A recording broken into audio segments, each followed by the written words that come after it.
Right, trial attorney Krista Ramey is with us, as well as Deputy Public Defender Philip Dubé, of course, here in his personal capacity, not official one.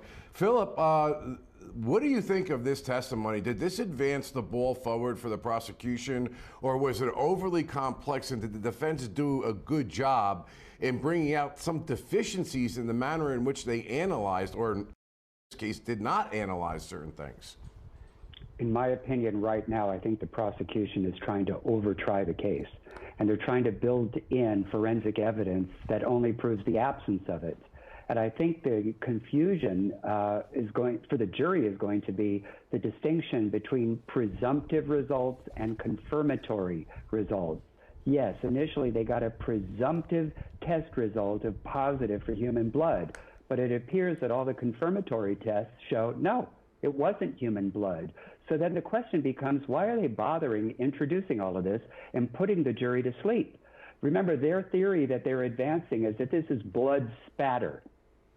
If you believe that there is blood spatter on Alex Murdaugh's shirt, it means he was present at the time the gun was fired. But now it appears that with all the testing and all the cuttings, it's been ruled out. So I do think, no pun intended, this could backfire on the prosecution.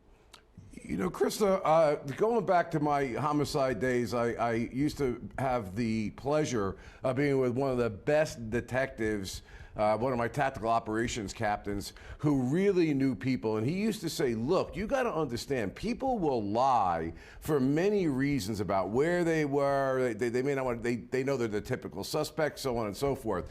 Is it possible this jury could come away with the idea that maybe he was there or got there at a certain point in time, but something else went down and it was just something he wanted to lie about? One, not to implicate himself, and two, maybe not implicate somebody who was close to him?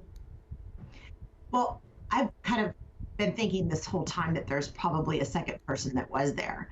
I'm wondering if it was Cousin Eddie, but that's just me speculating.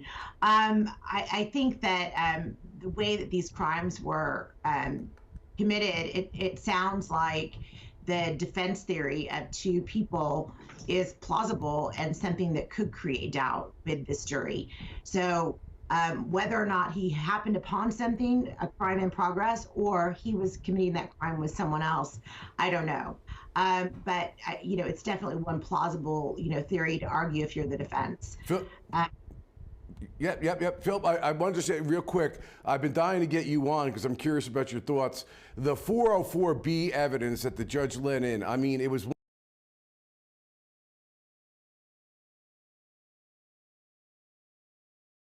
maybe to let it in, but the breadth of information that they were allowed to get out, and the prosecutor ending each witness pretty much with a character assassination question that didn't even go to motive. Do you think this actually played into the hands of the defense for two reasons? One, will they find it credible that he would kill his wife and his son just to avoid being exposed for financial crimes that people already knew about, so it was just a matter of time? And two, is this just a motive that's too far for people to understand and wrap their arms around as a motive for murder, and thereby creating a significant, in my opinion, appellate issue, not only in that they let it in, but the way the prosecutor was allowed to bring it in? What are your thoughts?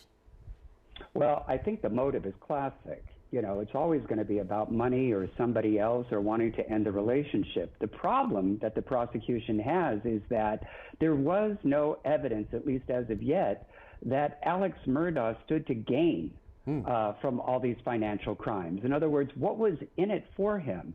So, for example, had there have been this cash bonanza from bank accounts where he had joint accounts with Maggie, or where there was life insurance proceeds, where he was going to collect the settlement or the proceeds from the policy on behalf of Maggie's estate, and of course on behalf of Paul's estate.